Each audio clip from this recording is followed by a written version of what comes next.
वही लड़का लड़की का प्यार।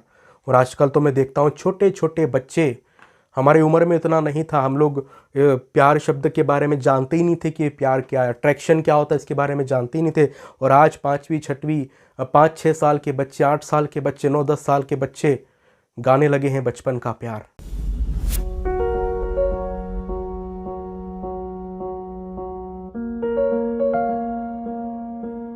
आप सबको प्रभु यीशु मसीह के नाम में जय मसीह की। मैं अर्पण मसीह ओमेगा कलीसिया के यूट्यूब चैनल पर आप सबका स्वागत करता हूं। आज का ये वीडियो आप लोगों के लिए बहुत ही आशीषित होने वाला है, क्योंकि आज मैं आपको ऐसी बातें बताने वाला हूं जिसके द्वारा आपकी आत्मिक आंखें खुल जाएगी और आप प्रभु के और अधिक निकट आ जाओगे। आज बहुत से ऐसे लोग हैं जो परमेश्वर की संगति से दूर है, प्रभु से दूर है, उसकी समीपता में नहीं है, उसकी निकटता में नहीं है। और मैं विश्वास करता हूं कि आज इस वीडियो के द्वारा आप प्रभु के और निकट आ जाओगे और परमेश्वर के लिए, प्रभु यीशु मसीह के द्वितीय आगमन के लिए, उसके न्याय के लिए आप अपने आप को तैयार करना शुरू कर दोगे। तो आइए हम लोग वीडियो में आगे बढ़ते हैं। और आज मैं बात करने वाला हूं उन सारे टेलीविज़न शोज़ के ऊपर जो आज इस दुनिया में दिखाए जाते हैं। हमारे भारत में ऐसे बहुत से लोग हैं जो उन टेलीविज़न शो के आदी हो चुके हैं। और मैं जानता हूं कि इस लॉकडाउन में, जब इस कोरोना की वजह से लॉकडाउन लगा था अपने भारत देश में, इस लॉकडाउन में बहुत से लोगों ने, बहुत से मसीह लोगों ने, बहुत से विश्वासियों ने उन टेलीविज़न के उन फालतू शो में अपना समय गंवाया है। बहुत से लोगों ने उन सारे प्रोग्राम्स में और जितने भी टेलीविज़न पे जो भी चीज़ें दिखाई जाती है, चाहे मूवीज़ हो, चाहे जो कुछ भी हो, उन सारी चीज़ों में मसीही लोगों ने, खासकर विश्वासियों ने, प्रभु के लोगों ने अपने समय को गंवाया है। इफिसियों की पत्री और उसके 5 अध्याय और उसके 16 वचन में लिखा हुआ है कि अवसर को बहुमूल्य समझो क्योंकि दिन बुरे हैं। ये वचन मैं जानता हूं और मैं समझता हूं कि ये वचन सबको, यहाँ तक कि सारे विश्वासियों को स्मरण होगा कि इफिसियों की पत्री में लिखा हुआ है कि अवसर को बहुमूल्य समझो क्योंकि दिन बुरे हैं। लेकिन इनको जानने के बाद, या इस वचन को जानने के बाद भी बहुत से लोगों ने इस लॉकडाउन में अपने समय को व्यर्थ में गंवाया है। जो समय वो प्रभु को दे सकते थे, जो समय वो प्रभु की संगति में व्यतीत कर सकते थे, जो समय वो परमेश्वर के साथ सहभागिता में व्यतीत कर सकते थे, उस समय को उन्होंने व्यर्थ में यूं ही गंवा दिया। और एक चीज़ हम हमेशा ध्यान में रखें कि एक बार जो वक्त गुजर जाता है वो दोबारा वापस लौट कर नहीं आता है। मैं आपको आज बताना चाहता हूं कि हम लोग टेलीविज़न पे जो भी शो देखते हैं, है ना, उनमें से मैं कुछ चुनिंदा शो का नाम आप लोगों के सामने लूँगा और उन शो के बारे में मैं आपको बताऊंगा कि वो किस तरह से हमारी मानसिकता को भ्रष्ट करते हैं, हमारे विचारों को भ्रष्ट करते हैं, हमारी आत्मिकता को गहरा आघात पहुंचाते हैं। किस तरह से हम सभी लोग तारक मेहता के उल्टा चश्मा को और शो को बहुत अच्छी तरीके से जानते हैं। बहुत से ऐसे मसीह लोग हैं जो इस बात का समर्थन करते हैं कि हमें थोड़े से एंटरटेनमेंट के लिए, थोड़े से अपने दिल को बहलाने के लिए, थोड़ा सा हंसी मजाक के लिए उस शो को देख लेने में किसी प्रकार की बुराई नहीं है। उस शो में ऐसा कुछ भी नहीं दिखाया जाता है जो अभद्र हो, जो अनुचित हो। कोई भी अश्लीलता उस शो में नहीं दिखाई जाती है। लेकिन मैं आपको एक बात बताना चाहता हूं भाइयों बहनों, जितने भी लोग, जो मसीह लोग, जो विश्वासी लोग जो इस वीडियो को देख रहे हैं, और जितने लोग ये कहते हैं कि उस शो को देखना कोई गलत नहीं है, मैं आपको बताना चाहता हूं, मैं आपसे पूछना चाहता हूं ये सवाल कि उसमें जो एक कैरेक्टर है जिसका नाम है जेठालाल, वो बबीता के साथ क्या करता है आपको पता है? उसकी गलत नज़र रहती है उस लेडी के ऊपर जिसका नाम बबीता है। और हम सभी लोग जानते हैं उस शो में उन दोनों का जो कैरेक्टर है किस तरह से प्रदर्शित किया जाता है। जेठालाल की अपनी खुद की बीवी है, लेकिन उसके बावजूद भी उसकी नज़र दूसरे की बीवी के ऊपर होती है। क्या आज ऐसा ही बहुत से लोग नहीं करते हैं कि खुद के घर में अपनी खुद की बीवी होने के बाद, खुद की पत्नी, खुद की वाइफ होने के बावजूद भी उनकी नज़र दूसरों की बीवियों के ऊपर, दूसरों की पत्नियों के ऊपर रहती है, दूसरी लड़कियों के ऊपर रहती है? ये विचार कहाँ से आया? इस शो से, कि जेठालाल तो ऐसा करता है, मैं भी ऐसा करूँगा तो कुछ गलत नहीं है। साथ ही साथ एक और शो जो चलता है जिसका नाम है भाभी जी घर पर है, उसमें भी जो दिखाया जाता है उसमें भी ऐसा कुछ अच्छा नहीं है जिससे आप कुछ सीखे। ऐसा कुछ भी नहीं है। उसमें वो दोनों पड़ोसी एक दूसरे की बीवी के ऊपर क्या करते हैं? वो वही काम करते हैं जिसको बाइबल में सख्त मना किया गया है। वचन में लिखा हुआ है कि अगर कोई किसी स्त्री के ऊपर कुदृष्टि डाले तो वो उससे व्यभिचार कर चुका अपने मन में। ये बात प्रभु यीशु मसीह ने अपने वचन में कही है सुसमाचार में। लेकिन उसके बावजूद भी हम उन सारी चीज़ों को देखकर बहुत ही आनंदित होते हैं, उठा के मार के हंसते हैं, और साथ ही साथ हम लोग उनके उस पाप में सहभागी हो जाते हैं।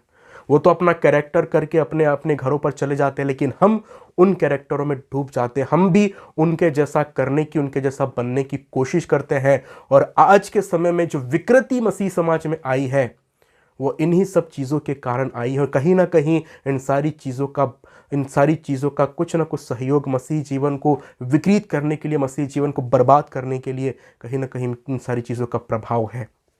कुछ लोग कहते हैं कपिल शर्मा का शो देख लेंगे, कपिल शर्मा शो देखते हैं तो उसमें कोई बुराई नहीं है।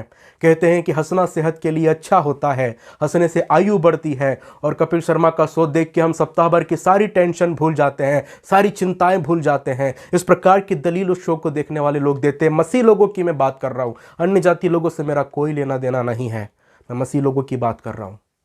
और मसीह लोग जब उस शो को देखते हैं, मैं आपको बताना चाहता हूँ, उस शो में वो चीज़ होती है जो परमेश्वर नहीं चाहता कि हम करें।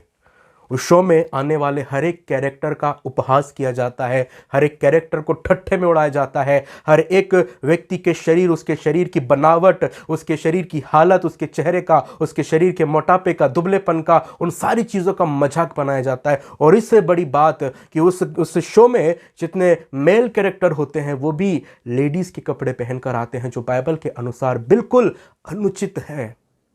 बाइबल के अनुसार किसी भी पुरुष को परमेश्वर ने मना किया है कि वो किसी भी स्त्री के ड्रेस न पहने। लड़का लड़कों वाले ही ड्रेस पहने। जो पुरुष है उनके पहनावे अलग है, स्त्रियों के पहनावे अलग है। लेकिन उस शो में जो अभद्रता दिखाई जाती है, जो ठट्ठा किया जाता, जो उपहास किया जाता, वही हम लोग घरों में देखते हैं। हम लोग देखते हैं कि किस तरह से उस शो में एक दूसरे के ऊपर कमेंट पास किए जाते हैं, वैसे ही घरों में एक दूसरे के ऊपर कमेंट पास होते हैं, है ना। बच्चे आज जो सीख रहे हैं, आज जो बच्चों में जो मसीही गुण नहीं है, आज जो बच्चों में प्रभु का वचन नहीं है, कैसे होगा जब बच्चे उन सारी चीज़ों को बचपन से देखते हैं। हम खुद उनको लेके बैठते हैं उन सारे शो को देखने के लिए। कोई भी एक लाभ मुझे आप बता दो। आप कहोगे कि हंसने से उम्र बढ़ती है। परमेश्वर के वचन में कहाँ लिखा हुआ है कि हंसने से उम्र बढ़ती है? वचन में लिखा हुआ है परमेश्वर का भय मानने से आयु बढ़ती है। परमेश्वर का भय मानने से उम्र बढ़ती है, हंसने से नहीं। हंसने से सारी बीमारियां दूर हो जाती है। परमेश्वर सारी चंगाइयों को देने वाला परमेश्वर है। और जितने लोग इस शो की दलील देते हैं ना, उन सब लोगों से मैं एक सवाल पूछना चाहता हूँ। कोई भी एक फ़ायदा आप मुझे बता दीजिए जो शो को देखने से आपको मिला है, सिवाय आपने अपने समय को बर्बाद करने के और कुछ भी नहीं किया। अगर वही समय आप प्रभु को देते, प्रभु की संगति में व्यतीत करते, तो मैं विश्वास करता हूं कि कई गुना की आशीष आप अपने जीवन में उसके बदले में पाते। और इसके अलावा जो शो आते हैं टेलीविज़न पर, जो डेली चलते हैं शाम को 6-7 बजे से, जो चालू हो जाते हैं रात के 11-12 बजे तक, हर शो में, हर एक शो को आप लोग देखोगे, उसमें सास बहू के झगड़े के अलावा कुछ भी नहीं दिखाया जाता है, कुछ भी नहीं। और वही सारी चीज़ें उन जो भी लोग टेलीविजन में देखते हैं, वही सारी चीज़ें घर में होती है। फिर लोग बोलते हैं कि मेरे घर में झगड़े क्यों हो रहे, मेरे परिवार में झगड़े क्यों हो रहे हैं। अरे भाई, जब आप उन सारी चीज़ों को देखोगे तो उसके जैसा माहौल आपके घर में बनेगा नहीं। जो आप देखोगे टेलीविज़न पे, किस तरह से सास जो है अपनी बहू के लिए जालसाजी करती है, कैसे बहू अपनी सास के लिए जालसाजी करती है, वही सारी चीज़ें आप लोगों के जीवन में आएगी नहीं कहीं ना कहीं। फिर आप उसको दोष क्यों देते हैं कि मेरे परिवार में इसकी वजह से लड़ाइयाँ हो रही, उसकी वजह से लड़ाइयाँ हो रही। उन सारी लड़ाइयों की वजह आप खुद है, जो उन सारी चीज़ों को समय देते हो, और वो सारी चीज़ें आपके अंदर जाती है और फिर वही एक रूप में बाहर आती है। परमेश्वर के वचन में लिखा हुआ है मरकुस के सुसमाचार में कि चौकस रहो कि क्या सुनते हो। और हमें चौकस रहना है उस चीज़ के लिए भी कि हम क्या देखते हैं।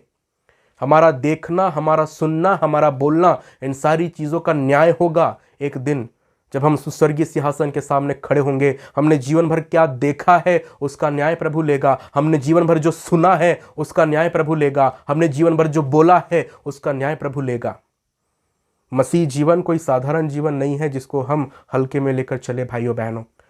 हम उस राज्य के वारिस होने वाले हैं जो स्वर्ग का राज्य परमेश्वर अपने चुने हुए लोगों को देना चाहता है। और उस राज्य के लिए हम अपने आप को कैसे तैयार कर रहे हैं? जब इन सारी चीज़ों में हम अपने समय को बिताएंगे तो प्रभु के लिए तैयार करने के लिए, प्रभु के लिए अपने आप को तैयार करने के लिए हमारे पास समय कहाँ है?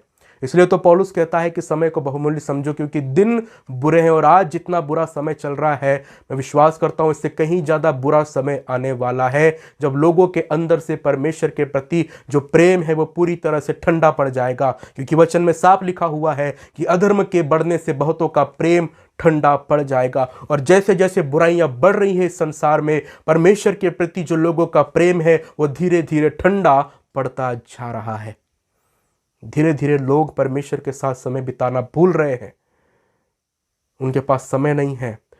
जो 1-1.5 घंटा Kapil Sharma show, big boss और ये भी जितने भी शो टेलीविज़न पे चलते हैं, वो समय अगर आप प्रभु को दोगे तो प्रभु इसके बदले में कितनी आशीष आपको देगा, आप कल्पना भी नहीं कर सकते। हम क्या करें? हमारे पास समय रहता है, हम घर में बोर हो जाते हैं, हम लोग क्या करें? हमारे पास करने के लिए कुछ नहीं है, दिल बहलाने के लिए टीवी देख लेते हैं। वचन में लिखा हुआ है इफिसियों की पत्री और उसके 5 अध्याय और उसके 19 वचन में, और आपस में भजन और स्तुति गान और आत्मिक गीत गाया करो और अपने अपने मन में प्रभु के सामने गाते और कीर्तन करते रहो। जब आपके पास खाली समय हो तो आप परमेश्वर के भजन स्तुति के गीतों को गाओ, परमेश्वर की महिमा करो, परमेश्वर के वचन को पढ़ो अपने खाली समय में। यही तो हमारा काम है जो हमें अनंत जीवन में करना है, हमेशा के लिए। उस स्वर्ग सिंहासन पर विराजने वाले परमेश्वर के सम्मुख खड़े होकर उस पवित्र पवित्र पवित्र परमेश्वर की महिमा करना है, हालेलुया के नारे लगाना है जीवन भर। इसके अलावा और क्या काम है? उसकी प्रैक्टिस अभी हमें करना है। मैं आपको एक बात बता दूं भाइयों बहनों, ये थोड़े समय का मनोरंजन, थोड़े समय की हंसी आपको अनंत काल तक रुलाएगी। थोड़े समय का मनोरंजन आपको अनंत काल का दंड देगा। थोड़े समय की हंसी खुशी, थोड़े समय का ये उपहास, ये ठट्ठा आपको अनंत काल की पीड़ा देगा भाइयों बहनों। अगर आप उस पीड़ा से बचना चाहते हैं, अगर आप उस दर्द से बचना चाहते हैं, तो आज ही प्रभु के साथ अपने समय को बिताइए। और जहाँ रही फिल्मी सॉन्ग सुनने वाले लोगों की बात, उनके लिए भी मैं एक बात बता दूं। आप लोग क्या सुनते हो उसमें से? आप जो सुनते हो वो आपके अंदर जाता है। जैसे हम भोजन खाते और जो भोजन हमारे पेट में जाता है, वैसे ही हमारे कान भी, है ना, उन सारी चीज़ों को सुनते और वो हमारे दिल, हमारे मन में जाता है और वो हमारे मन में बस जाते हैं, वो गीत, वो सॉन्ग, है ना। और वही सब चीज़ें हमारे दिमाग में घूमती रहती है। फिर वही लड़का लड़की का प्यार। और आजकल तो मैं देखता हूँ छोटे छोटे बच्चे, हमारी उम्र में इतना नहीं था, हम लोग प्यार शब्द के बारे में जानते ही नहीं थे कि प्यार क्या है, अट्रैक्शन क्या होता है, इसके बारे में जानते ही नहीं थे। और आज 5वीं 6वीं 5-6 साल के बच्चे, 8 साल के बच्चे, 9-10 साल के बच्चे गाने लगे हैं बचपन का प्यार।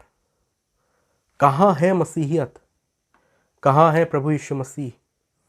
कहाँ है उसके आगमन के लिए अपने आप को तैयार करना? ये सब चीज़ें कहाँ पर है? लोग भूलते जा रहे हैं। जो प्रभु के प्रति विश्वास योग्य है वही परमेश्वर के ऊपर अपने ध्यान को लगाए हुए हैं। बाकी सारे मसीही लोग इन सारी सांसारिक बातों में खोए हुए हैं। हम ध्यान रखें, एक बार जो समय गुजर गया वापस नहीं आता। एक बार ये समय आपने गवा दिया, दोबारा आपको लौटकर नहीं मिलेगा कि आप पास्ट में जाकर कुछ सुधार सके। नहीं, पॉसिबल ही नहीं है। और जितने लोगों ने पास्ट में, लॉकडाउन में पूरा समय गवा दिया टेलीविज़न शो देखने में, वेब सीरीज़ देखने में, मूवी देखने में, उनके अलावा, उनके पास पछताने के अलावा कोई चारा नहीं। लेकिन आज प्रभु आपको मौका देता है, आज प्रभु आपको अवसर देता है कि जब तक सांस है, जब तक ज़िंदगी है, खुदा की बंदगी कर लो। और जब सांस रुक जाएगी तो उस खुदा की बंदगी आप नहीं कर पाओगे। इस चीज़ को हमेशा याद रखना। जब तक ज़िंदगी है तब तक बंदगी है। जब तक ज़िंदगी है उस खुदा की बंदगी कर लो। सांस रुक गई तो सिवाय उस न्याय सिंहासन के सामने खड़े होने के अलावा आपके पास कोई चारा नहीं रहेगा।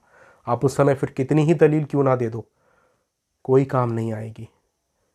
जब तक आपके नथनों में सांस है, जब तक आपके दिल की धड़कन चल रही है, प्रभु को स्वीकार करें, अपने पापों के लिए पश्चाताप करें और जो समय प्रभु का है वो प्रभु को दें।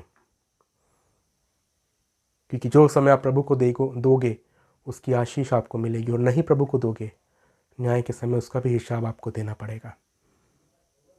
परमेश्वर आपकी सहायता करे, आपकी मदद करे। और जितने भी लोग ये सारे टेलीविज़न शो देखते हैं, मैं आपसे निवेदन करता हूँ कि इनको प्लीज़ देखना बंद कीजिए। सारी नेगेटिविटी, सारे गलत थॉट्स, इन सारी चीज़ों से ही हमारे मन में आते हैं। हम क्यों अपने दिमाग को भ्रष्ट कर रहे हैं इन सारी चीज़ों से।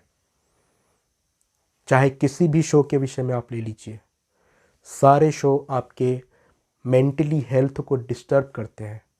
आपके मस्तिष्क, आपकी विचारधारा, आपके सोचने समझने की शक्ति, उसके ऊपर एक बहुत ही गहरा प्रभाव डालते हैं ये सारी चीज़ें।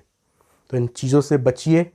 वचन में जैसा कि हमने पढ़ा, आत्मा से परिपूर्ण होते जाओ, इफिसियों 5:18। आत्मा से परिपूर्ण होते जाओ, आपस में भजन और स्तुति गान और आत्मिक गीत गाओ, अपने मन में प्रभु के सामने गाते और कीर्तन करते रहो, और सदा सब बातों के लिए हमारे प्रभु यीशु मसीह के नाम से पिता परमेश्वर का धन्यवाद करते रहो। यही आपकी आत्मिक सेवा है और इसी के लिए आप इस संसार में चुने गए हैं, अलग किए गए हैं। इसलिए पौलुस कहता है, अपने बुलाए जाने और चुन लिए जाने को तो सोचो। आप बुलाए गए, चुन लिए गए, इसके ऊपर जरा गंभीरता से विचार कीजिए कि आप किस लिए बुलाए गए, चुने गए और किस लिए अलग किए गए हैं। परमेश्वर आप सबकी सहायता करे। आप सबको जय मसीह की।